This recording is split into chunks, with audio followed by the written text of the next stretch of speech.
Hello दोस्तों, एक बार फिर से स्वागत है आपका एक और शानदार वीडियो के अंदर। आज की वीडियो में हम बात करने वाले वॉल्यूम की और इसी के बारे में आप इसके अलावा एक और टॉपिक आपने सुना होगा कि वो होता है विप्सा। अब विप्सा क्या होता है इसके बारे में सुना होगा, तो व्हाट इज विप्सा डिटेल से बात करेंगे, तो वीडियो को लास्ट तक जरूर बने रहिएगा। आज का वीडियो बहुत ही ज्यादा खास होने वाला है दोस्तों। विप्सा जो है एक नया कॉन्सेप्ट है आपके लिए, तो इसके अंदर आप विप्सा को जरूर समझेंगे। और उससे पहले हम वॉल्यूम को समझ लेते हैं, क्योंकि विप्सा से पहले वॉल्यूम को समझना जरूरी है, इसलिए मैंने इन दोनों टॉपिक को साथ में दिया है। इससे पहले की वीडियो में अगर आपने सपोर्ट और रेजिस्टेंस नहीं देखा, इसके अलावा आपने प्राइस ट्रेंड को नहीं देखा है, और वहीं पे अगर हम किस तरीके से सप्लाई और डिमांड जोन को अप्लाई करते हैं वो अगर वीडियो देखें, तो डिस्क्रिप्शन के अंदर उन वीडियो का लिंक है, जल्दी से जाकर उसको चेकआउट कीजिए। बहुत ही शानदार वीडियो बनाए थे मैंने इन दोनों टॉपिक के ऊपर। और चलिए अब हम आज के टॉपिक की बात कर लेते हैं। और सबसे पहला जो हमारा टॉपिक है वॉल्यूम, उसकी बात कर लेते हैं कि वॉल्यूम क्या होता है। आपने बेसिकली सुना होगा कि जो वॉल्यूम होता है दोस्तों, कि इस तरीके से वॉल्यूम जो होता है ट्रेंड के लिए एक बहुत ही शानदार और कारगर तरीका साबित होता है कि वॉल्यूम कितना है, उसके बेस पे हम आइडेंटिफाई कर पाते हैं कि शेयर के अंदर कितनी डिमांड है या फिर कितनी सप्लाई है। तो वॉल्यूम जो होता है बहुत ही एक अच्छा इंडिकेटर होता है। और दोस्तों वॉल्यूम की वजह से हमें पता चलता है कि अप ट्रेंड होगा या डाउन ट्रेंड होगा, या इसके अलावा शेयर के अंदर ट्रेडिंग कितनी हो रही है और कितना स्टॉक ऊपर जाएगा या और नीचे जाएगा। तो दोस्तों अगर वॉल्यूम की बात करूं, तो शेयर मार्केट में पूरे दिन में जो बाइंग और सेलिंग होती है, उसके आधार पर अब तक कितनी ट्रेडिंग हुई है यह वॉल्यूम से जाना जाता है। यानी कि पूरे दिन के अंदर शेयर मार्केट के अंदर जितनी बाइंग और सेलिंग होती है, और उसके द्वारा दोस्तों उसके आधार पर दोस्तों अब तक कितनी ट्रेडिंग हुई है उस शेयर के अंदर, तो ये सारा पता हमें वॉल्यूम के द्वारा चलता है। बेसिकली दोस्तों जो शेयर के अंदर आपको उतार चढ़ाव दिखता है, या कभी स्टॉक ऊपर जा रहा है कभी नीचे जा रहा है, तो इस टाइप की जो सिचुएशन दिखती है वो बेसिकली वॉल्यूम के द्वारा ही दिखती है, क्योंकि वॉल्यूम कम ज़्यादा ट्रेड होने की वजह से ही वो शेयर ऊपर या नीचे जाता है। और दोस्तों अगर वॉल्यूम को हम अगर अब अपने देसी लैंग्वेज में समझे, यानी कि बिल्कुल सिंपल लैंग्वेज में समझे, तो इसका मतलब होता है दोस्तों कि जितने लोगों को स्टॉक को बाय व सेल किया जाता है उसे वॉल्यूम कहते हैं। यानी कि जितने लोगों के द्वारा किसी स्टॉक को बाय या फिर सेल किया जाता है उसको हम वॉल्यूम बोलते हैं।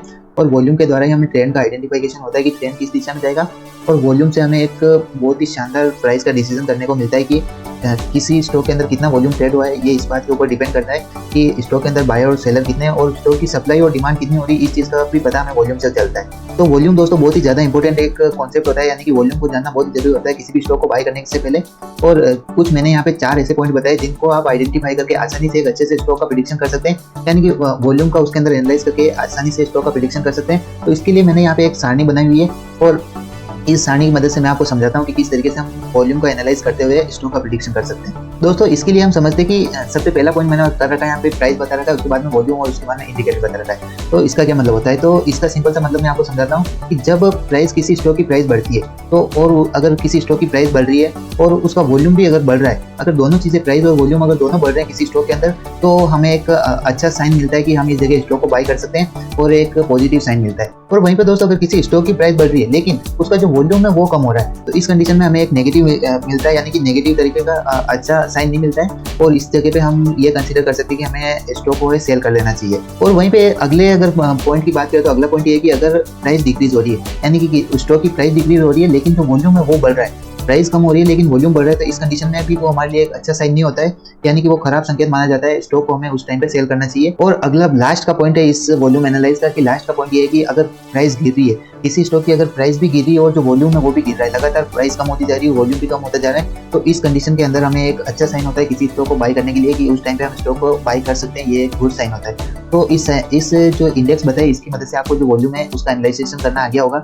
फिर भी नहीं आया तो इस वीडियो को रिपीट कर दीजिएगा, क्योंकि वीडियो ये सारणी बहुत इंपॉर्टेंट है। इसकी मदद से आप आसानी से वॉल्यूम को देख के किसी भी स्टॉक के अंदर एंट्री ले सकते हैं। अब हम आगे की बात कर लेते हैं कि विप्सा क्या होता है, या फिर विप्सा किस तरीके से काम करता है, विप्सा होता है क्या, आखिरकार इसकी बात करते हैं। सबसे पहले दोस्तों आपने कई बार सुना होगा विप्सा क्या होता है। विप्सा का मतलब वो होता है दोस्तों कि विप्सा वो होता है, आपने कई बार लकड़हारे को देखे होंगे, जो एक आरी पत्ती के टाइप की एक पत्ती होती है, जिसको 2 लकड़हारे होते हैं जो ये दोनों साइड से उसको पकड़ के एक इस तरफ और एक तरफ खींचने और लकड़ी को काटते हैं, तो वो जो काटने का जो औजार होता है उसको विप्सा बोलते हैं। और उसी से इस टर्म को इंट्रोड्यूस किया है शेयर मार्केट के अंदर। तो शेयर मार्केट के अंदर बेसिकली दोस्तों विप्सा लीडिंग इंडिकेटर के साथ आने वाले बहुत बड़ी समस्या है। यानी कि दोस्तों जो विप्सा होता है वो लीडिंग इंडिकेटर एक होता है, उसके साथ में आने वाली एक बहुत बड़ी समस्या होती है। और अगर आप कभी लीडिंग इंडिकेटर का यूज किया है तो आपने देखा होगा कि लीडिंग इंडिकेटर किसी प्राइस के ऊपर या नीचे अनियंत्रित रूप से तेजी या मंदी को दर्शाता है। यानी कि अगर आपने कभी लीडिंग इंडिकेटर का यूज किया है तो इसके अंदर आपने सिंपल देखा होगा कि जो प्राइस होती है वो अनियंत्रित तरीके से, यानी कभी ऊपर जा रही है कभी नीचे जा रही है, तो इस तरीके से प्राइस ऊपर और नीचे जाती है और तेजी और मंदी को दर्शाती है। और जो ये तेजी और मंदी होती है इसी को हम विप्सा बोलते हैं। और दोस्तों ये विप्सा की जो प्रक्रिया होती है ये मोस्ट ऑफ टाइम जो होता है साइडवेज ट्रेंड जो होता है उसके अंदर काम करती है, या फिर उस ट्रेंड के टाइम ही होती है।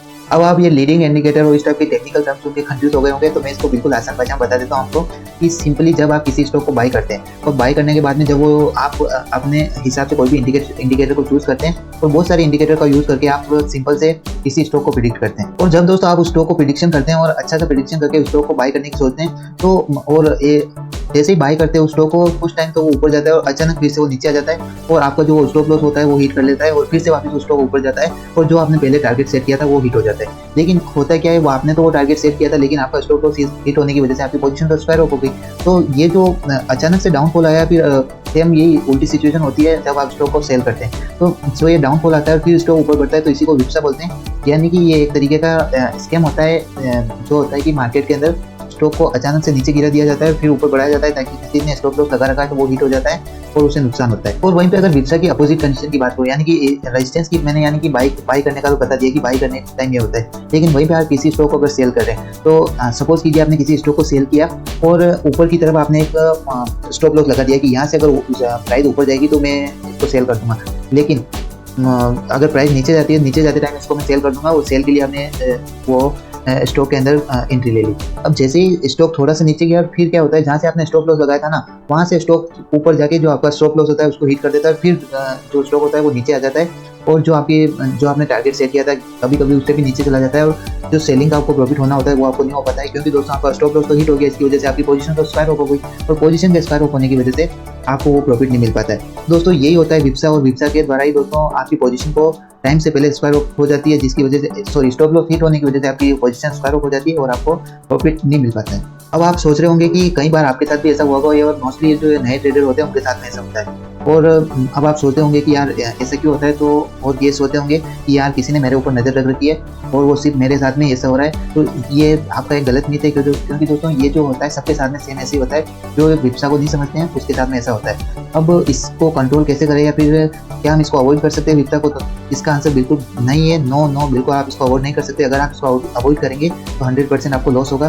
तो विप्सा से बचा कैसे जा सकता है, उससे बचने के लिए हम आगे की स्लाइड पे जाते हैं और समझते हैं विप्सा से कैसे बचें। अब दोस्तों आप खुद सोच के बताइए कि विप्सा होता है उसके अंदर लॉस किन लोगों को होता है। लॉस बेसिकली उन्हीं लोगों को होता है जिनको ध्यान नहीं होता है विप्सा के बारे में और विप्सा क्या होता है इसके बारे में, और वो सीधे अपने एनालाइजेशन के हिसाब से इंडिकेटर, सिंपल से इंडिकेटर देके उसके बाद में स्टॉक की खरीदी या फिर बिक्री कर देते हैं। अब आपने तो खरीदी और बिक्री कर दी, लेकिन बिना किसी कंफर्मेशन के अगर आप स्टॉक की खरीदी और बिक्री करते तो उस कंडीशन के अंदर 100% आपको लॉस होगा, क्योंकि कंफर्मेशन मिलने के बाद में अगर आप किसी स्टॉक को बाई करेंगे तो वो 100% ऊपर जाएगा। लेकिन बिना कंफर्मेशन मिले अगर आप सपोज कीजिए इस जगह पे आपने स्टॉप लॉस लगा दिया और यहाँ स्टॉक गया, और एक कंफर्मेशन इसका ये होता है कि इस जगह पे अगर स्टॉक जाएगा तब जाके हमें स्टॉक को बाय करना होता है। लेकिन आपने यहाँ पे लगाया और यहीं से खरीद के बिना किसी कंफर्मेशन के स्टॉक को खरीद लिया, फिर स्टॉक वापस नीचे आ गया, तो उस कंडीशन के अंदर आपका स्टॉक लॉस हिट हो जाएगा और जो बिना कंफर्मेशन मिले आपने खरीद लिया इसकी वजह से आपको लॉस होगा। तो दोस्तों विप्सा से बचने के लिए सिंपल सा कॉन्सेप्ट ये है कि इससे आपको कंफर्मेशन का वेट करना चाहिए, यानी कि कंफर्मेशन जब तक नहीं मिलता है तब तक आपको उसको वेट करना चाहिए। इसके अलावा दोस्तों कुछ इंडिकेटर का आपको यूज़ करना चाहिए, और उन इंडिकेटर के ऊपर अगर पॉजिटिव साइन मिलता है तो आपको स्टॉक को बाय या फिर सेल करना चाहिए। वो इंडिकेटर है दोस्तों, आपको रेजिस्टेंस और सपोर्ट का इंतजार करना चाहिए, रेजिस्टेंस और सपोर्ट को देखना चाहिए, ब्रेकआउट हुआ या नहीं इसको देखना चाहिए, कोई पैटर्न बना है या नहीं। इसके अलावा आदि कुछ कप और हैंडल शेप के पैटर्न बनते हैं, उन जो पैटर्न होते हैं उनके बारे में ध्यान होना चाहिए। तो इस तरीके से आप विप्सा को अवॉइड कर सकते हैं, अवॉइड नहीं कर सकते, विप्सा के साथ में ट्रेड कर सकते हैं, जिससे आपको प्रॉफिट होगा। दोस्तों एक सीक्रेट पॉइंट बताऊं, भले ही आपको थोड़े से ऊपर के भाग में खरीदी करनी पड़े या फिर थोड़े से निचले भाग में स्टॉक को सेल करना पड़े, इस टाइम आपको थोड़ा बहुत सा लॉस हो सकता है, लॉस नहीं बोलेंगे इसको, थोड़ा बहुत सा आपको कम प्रॉफिट मिल सकता है, लेकिन दोस्तों आप एक जो बड़ा प्रॉफिट होता है उसको जनरेट कर पाएंगे। इसके अलावा एक जो लॉस होने वाला है उससे आप बच जाएंगे। तो आई होप दोस्तों आज का वीडियो आपको विप्सा के ऊपर जो मैंने वीडियो बनाया था ये आपको समझ में आ गया होगा। वीडियो अगर अच्छा लगा है तो जल्दी से वीडियो को लाइक, शेयर और सब्सक्राइब कीजिए। हम बहुत जल्दी मिलते हैं अगले वीडियो के अंदर, और अगले वीडियो के अंदर हम और भी इंटरेस्टिंग टॉपिक के ऊपर बात करने वाले हैं। Thank you so much video को यहाँ तक देखने के लिए। Have a nice day. तब तक के लिए बाय बाय।